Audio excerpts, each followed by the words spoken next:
This morning, thousands of children's sleepers are being recalled due to a potential risk of being flammable. Kristen Allen is at the First Alert Safety Desk this morning. Kristen, what should people do if they bought one of these sleepers? Aisha, the Consumer Product Safety Commission says you should have your child stop using the sleepers immediately and you can get a refund. They are called blanket sleepers and hooded robes, and they fail to meet the federal flammability standards for children's sleepwear. Now, so far, no injuries have been reported, but the Federal Product Safety Commission does say the sleepers pose a risk of burn injuries to children. This is what they look like, and the brand is Rene Roffé children's blanket sleepers and hooded robes. They were sold on Amazon in children's sizes for kids ages 6 to 14 years old.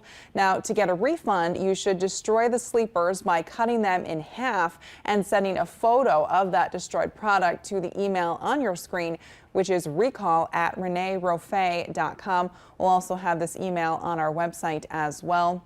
Customers will be given a full refund when sending in that photo of the destroyed sleeper. Coming up in our next half hour, I'll tell you about a potential upcoming recall that impacts millions of airbag inflators. Steve?